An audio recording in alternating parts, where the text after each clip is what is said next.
So first of all, thank you everybody for taking the night out to be here all together talking about this important conversation. And I am Dana Hilmer. This is Wendy Parati. We are the co-founders of Camp Reinvention. Basically, at Camp Reinvention, we help women over 50 transition from one point in life to another.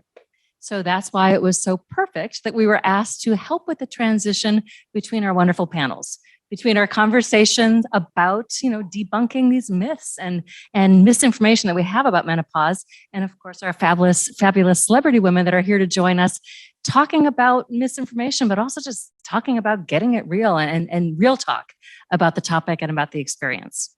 So this is a super easy transition. Yeah, kind of. And there are so many transitions that we deal with, we women at this stage of life, that oftentimes are not as easy to navigate. Super hard to navigate, right? And we've got a really cool little transition hack for you guys. But before we give it to you, let's get a bead on what's going on in the room here. All right. So this is kind of a no-brainer of a question, but we want you to stand up if you are experiencing changes in your body. We're I don't want to see anybody here. sitting like up on your feet. Nobody else is experiencing changes. Okay, most everybody is. Okay. So if you we're staying on our feet. We're staying on our feet. If you are experiencing any changes in your personal life, empty nest, changes in your relationships, loss, life feeling a little itchy, I want you to put both hands up in the air and stay that way. All right. Stay. You can't move.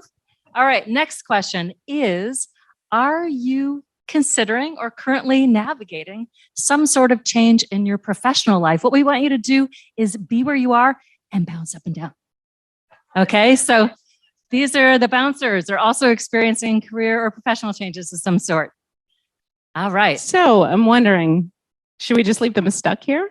Yeah, just for a minute. Let's just kind of stay. Everybody looks comfortable. But no, we're not going to keep you stuck. But with that said, all those transitions that we're navigating in life often have pitfalls. They can sit. And pitfalls. Yes, you can sit now. You can sit now. They often have pitfalls, and those pitfalls can keep us stuck and stop from actually going through the transition the way we want to.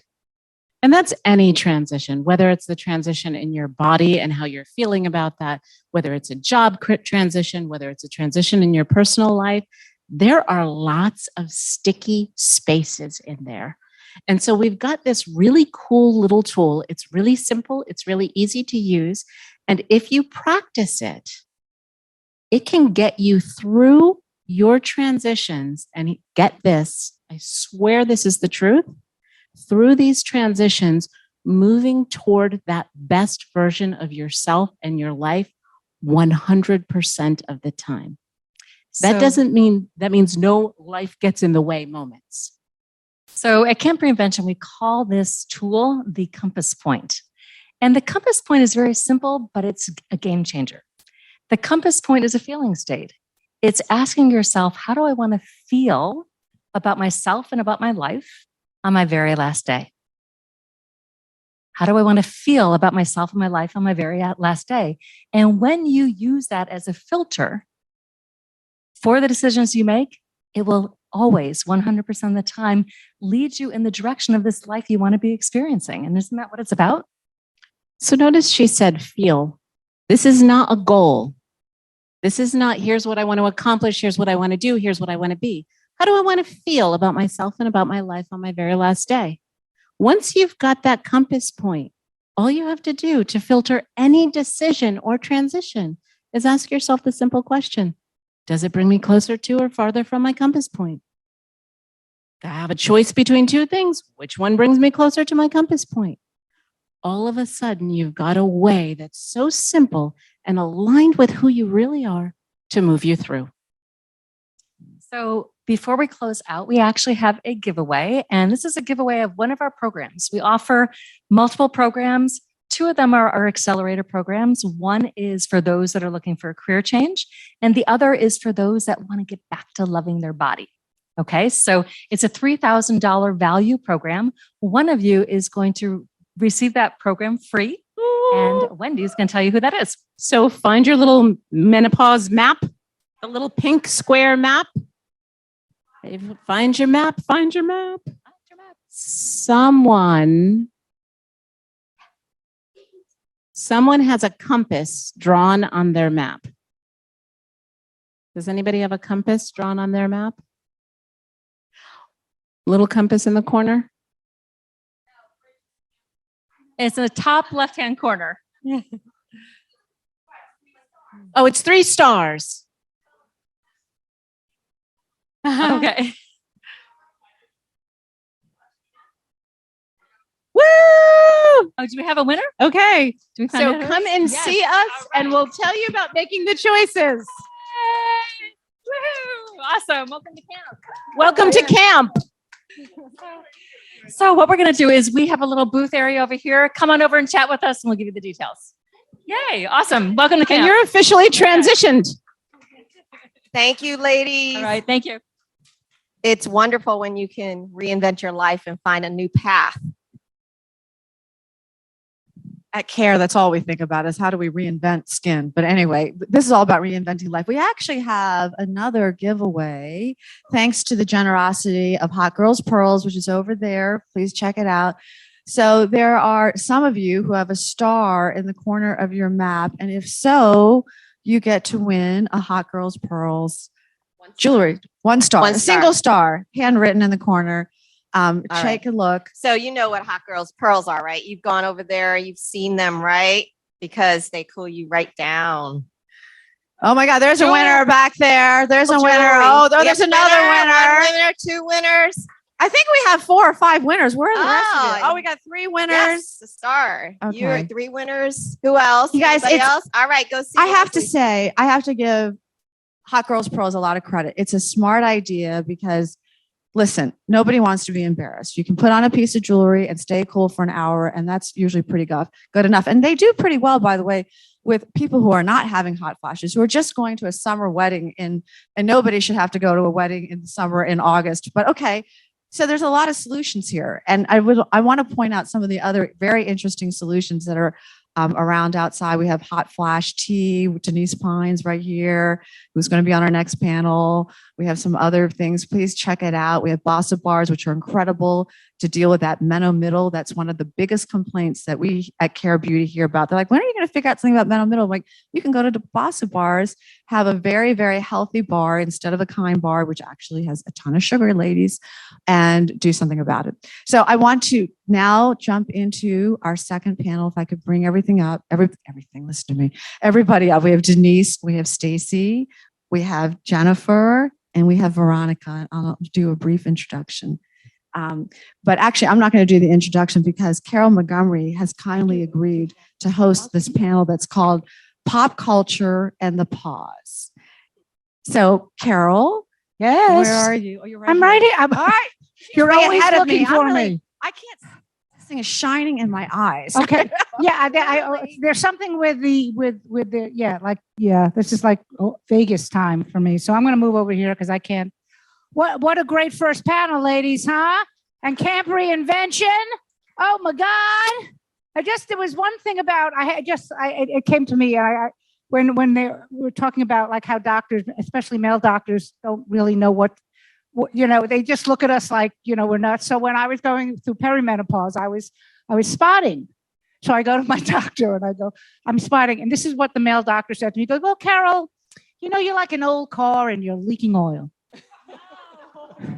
So, and that was, 15 years ago, but yeah, they have no idea. Okay. So what I'm going to do, ladies, is I'd like to introduce each of you and then you just say a little bit about yourself and then we'll start with the questions. So we will start with you, Denise. Okay. I'm Denise Pines. I am the co-founder and head taskmaster for Tea Botanics. We have teas for menopause. Hey, my name is Jennifer Walsh. And I have a company, Walk with Walsh, where I get people outdoors for their well-being, mental health, and overall just good vibes outside. I need to walk with you. I'm Stacy London. I am the CEO of a State of Menopause, and we are sort of a rapid relief for acute symptoms consumer line. Hi, I'm Veronica Webb. I was a supermodel and now I have a blog called Web on the Fly, which is pro-aging. And I talk about all the good things about getting older, the new freedoms and the new responsibilities. Wow, that's great. Give them a hand for that, huh? Okay. So we are doing, okay, there we are. Okay, I almost read the question from the first panel. Okay, all right. All right, so we all grew up at a time when menopause was barely mentioned by your mom, never mind on TV or on film. So there's no equivalent to "Are You There, God? It's Me, Margaret" from perimenopause or menopause. So I'd like each of the ladies to just, what's your first recollection of when you heard about menopause personally or in the cultural eye? Was it your mom? Was it your doctor? Was it a TV show? So I was about probably 32 or 33. I had a publishing company at the time. And I was meeting with a celebrity radio personality. And she was sitting across from me and we were talking, having this great conversation. And suddenly beads of sweat form. She starts dripping. The clothes, she had a linen outfit on. It starts to stick. And I'm shocked because I thought, is she having a heart attack? I don't really know what to do. I'm looking around for people to call.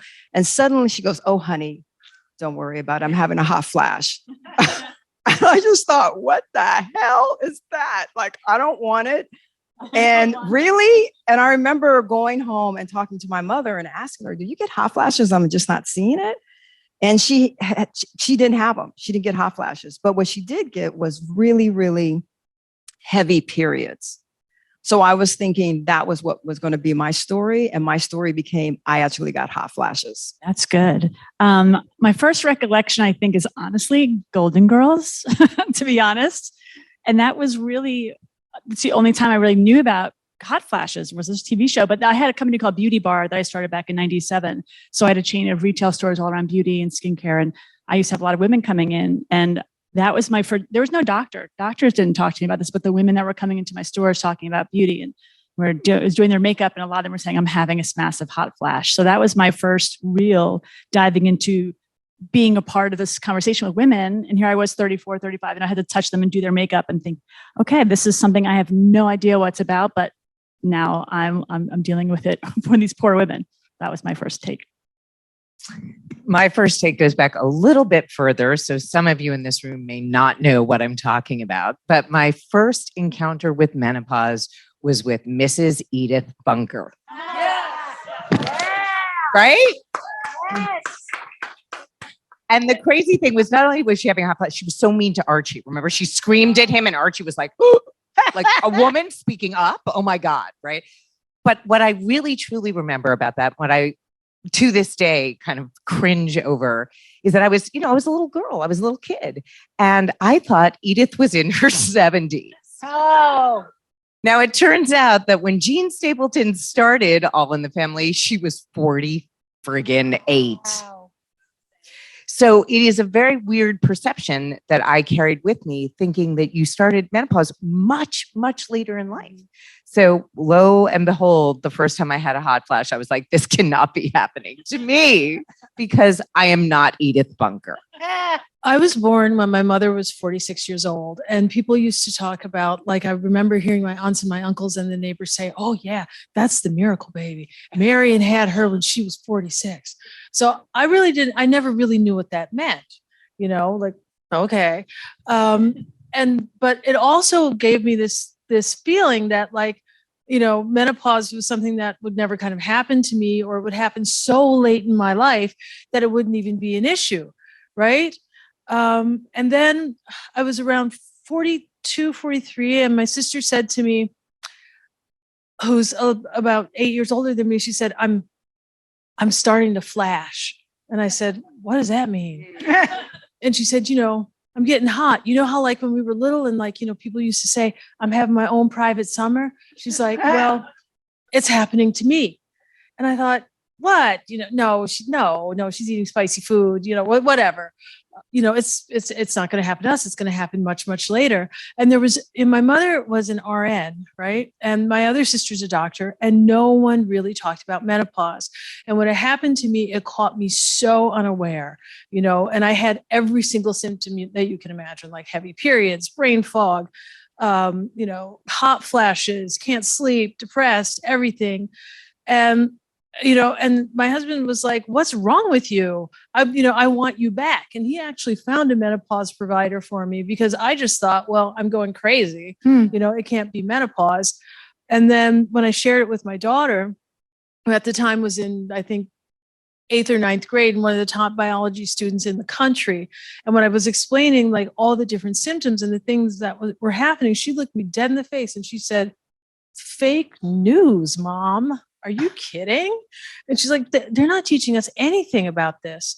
And then when I talked to my sister, who's a doctor, she said, we don't cover this in medical school. And now here we are. Wow.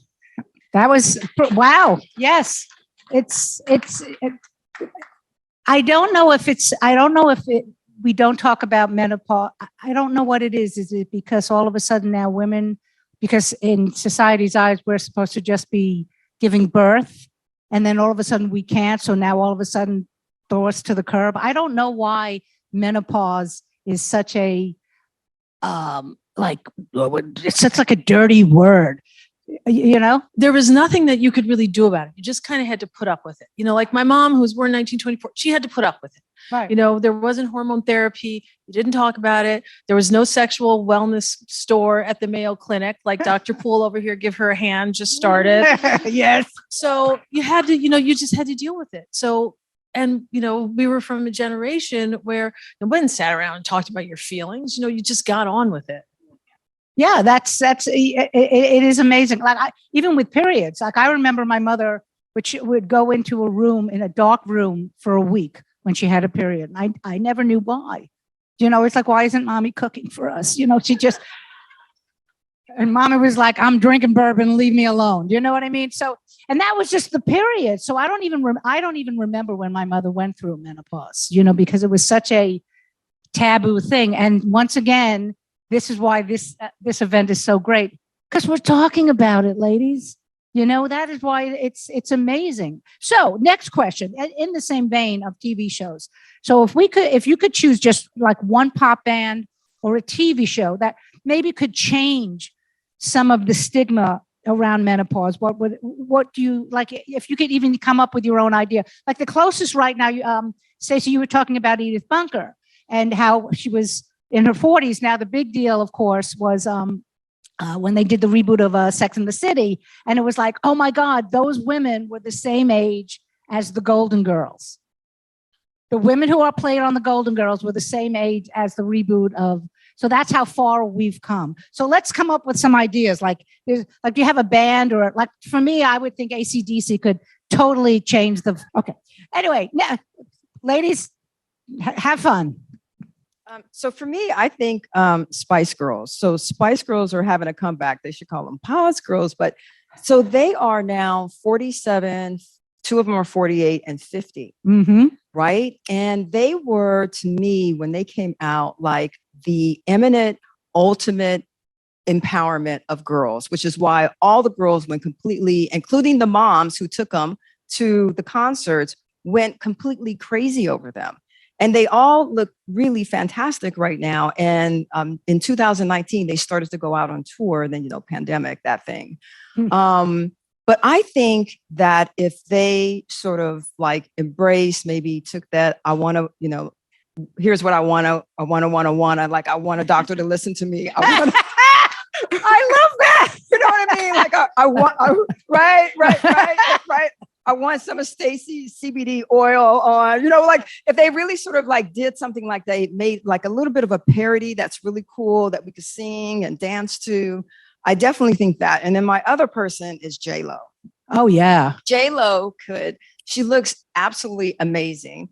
And if she could sort of talk about like her experience, what she's experienced in all her fabulousness, I think it would open the door to the conversation in a way that we have not seen because she is so part of the zeitgeist. And then the next person, I think, not to totally dominate, would be like the Kardashians. Oh, yeah. Not Mom Kardashian, but Kim, Kourtney, who are all starting to trail into that space. And Kris, being the mom, she has been there. I don't know. There's so many parts of this that I've been thinking about, like in terms of like music or shows. I think the one thing I want to say, because I've been in beauty for 25 years, I want the word anti-aging off of the planet. Yes, yes, All I yes, have yes, to say, yes. Like, so I've had a very hard time. So I was thinking about like some shows and just like magazines. Again, like I've been in the space for so long. I just want anti-aging never to exist ever again, because it's just so demeaning and it's so archaic in how we sell and talk about things. So I know we're talking about shows and bands, but that's always been my underlying thing. Has always been stop talking about it and stop pitching me things about anti-aging. I will not accept emails that have the words anti-aging in it. But I know I went off on a tangent. You guys go ahead.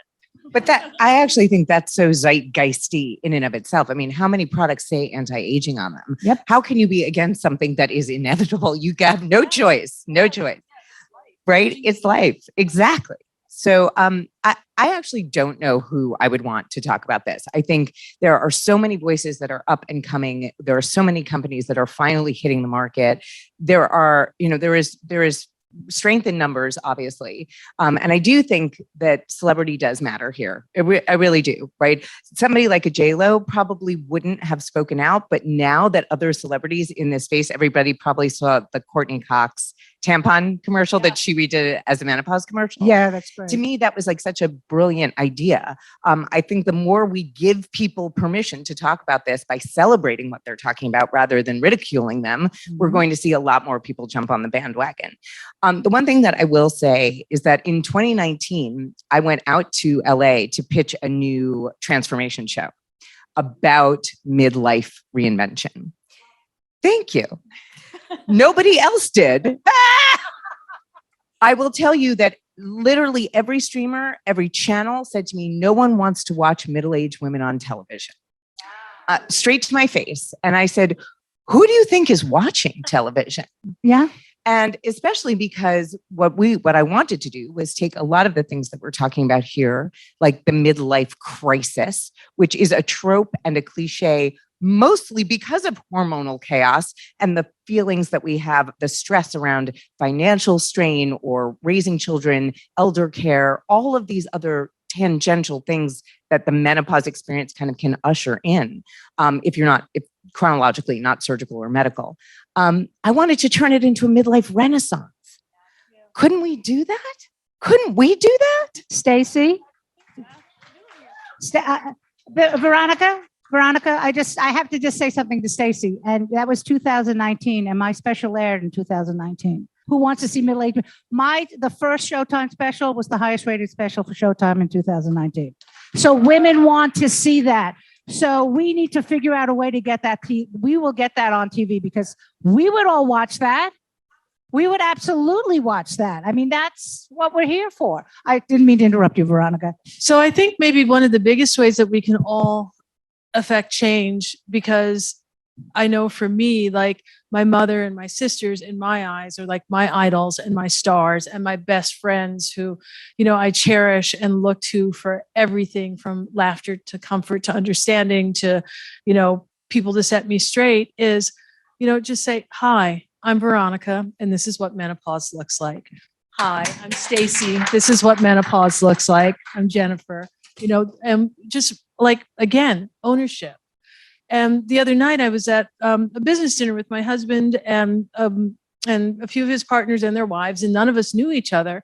And the thing that really struck me was all the women were talking very openly in mixed company that, we were menopausal and different things that we were going through and how we were handling it. And nobody was flinching, no one was embarrassed, like, oh, don't talk about your fluids, don't talk about private things.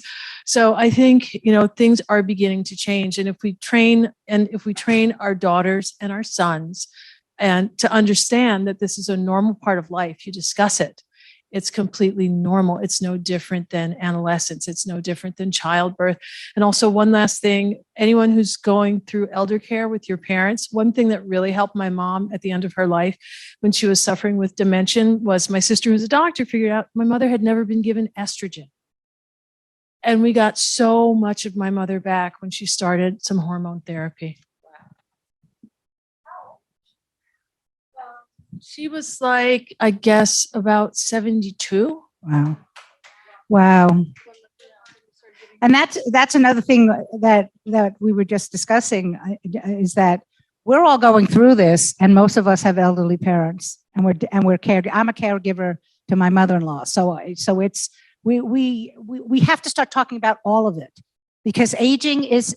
I did a solo show last year called Better Than the Alternative, because the fact is we're not going anywhere, and we have to start talking about this stuff. So I have one more question. Okay. So, and then we will wrap this up. Is that okay? Okay. Because these ladies are just amazing. And the first panel was amazing too. I didn't mean to.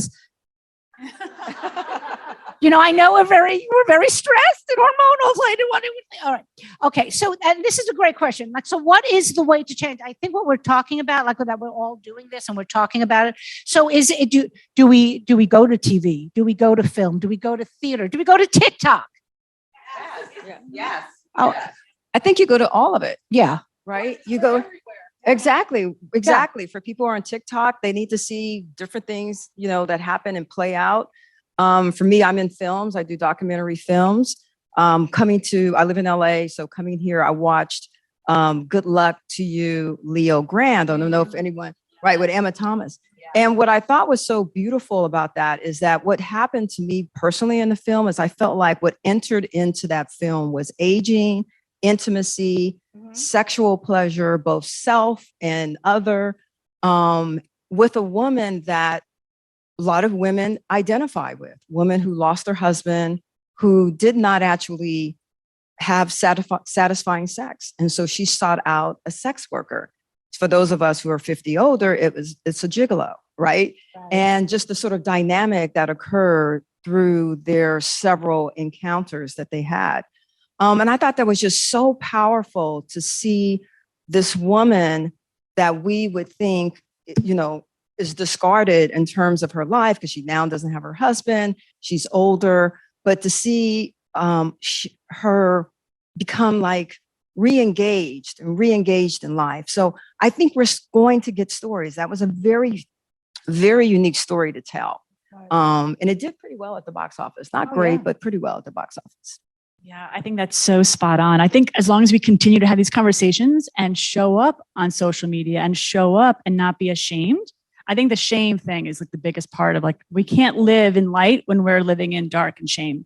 So it's been such a taboo subject. And I'm so thankful for the panel before to kind of lead us to this place of we have to like be present and say, hey, look how good I feel. Look at how, even though I have my moments where I feel miserable, it's part for the core. Yeah, it's normal.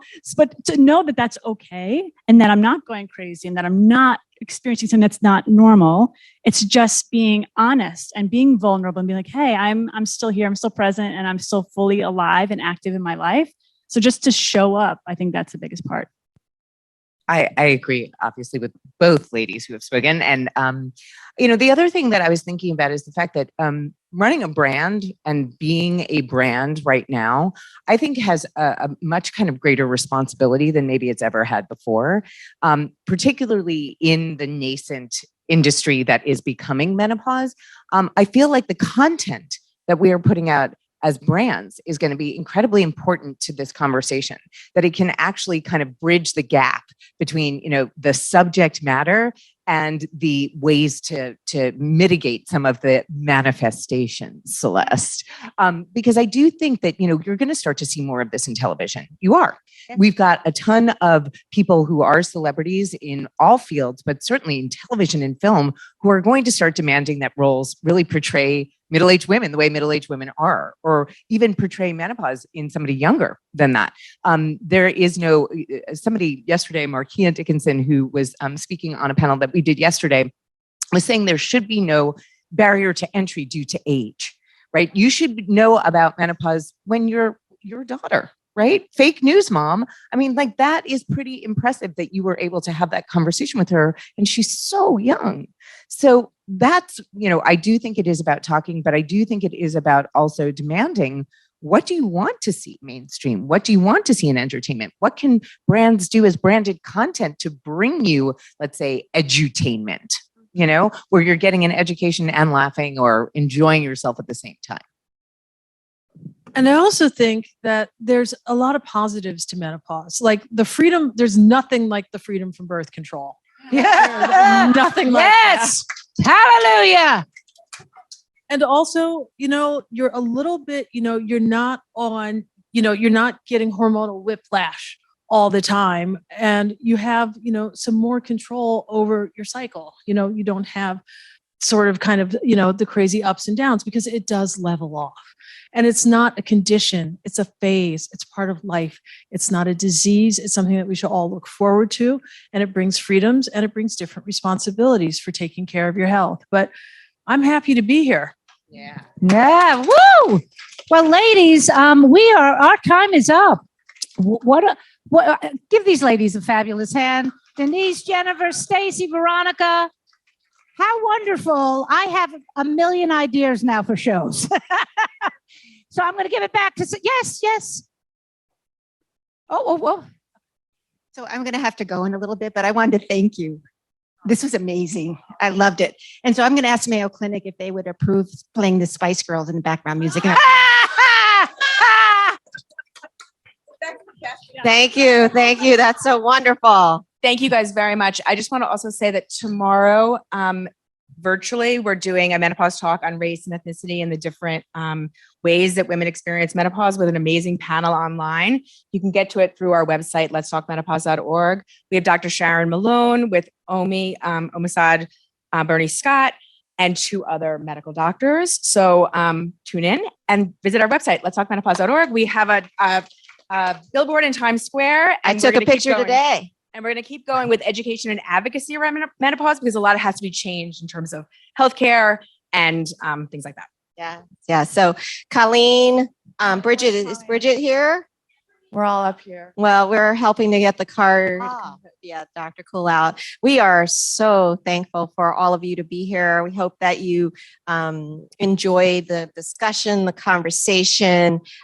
We hope that you will go and visit our sponsors and learn more about some of the amazing products that they have available. But we also would like to, your gift bag, don't forget those. The reason I want to mention the gift bag is there really are, I mentioned the vehicle, but I also want to mention that Stacy and her company, and she really is a fantastic shapeshifter CEO. I mean, listen, she's doing everything, ladies. She's a menopause advocate. She's a menopause leader. She's a menopause spokesperson. Anyway, she's launching her new hair care, and I wanted to see if you would just spend 1 minute maybe sharing and caring what that's all about.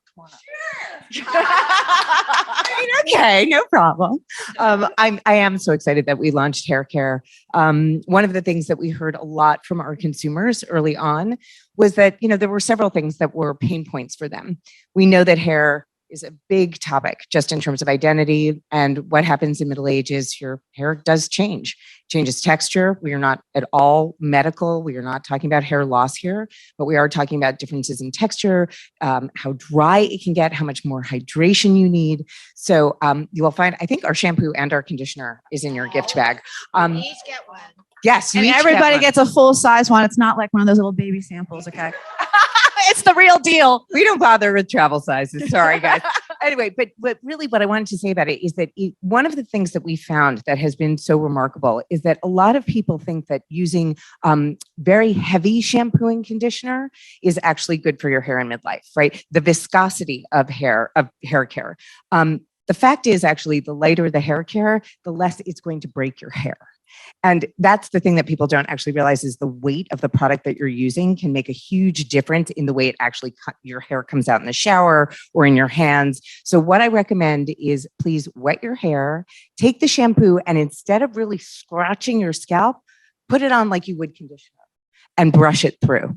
Do the same thing with the conditioner as well. And just see if you see less hair loss, if you see more hydration in your hair with a lot of humectants. So that pulls moisture from the air, which gives you a lot more body, and you need less product, which also can damage hair in midlife. So anyway, enjoy.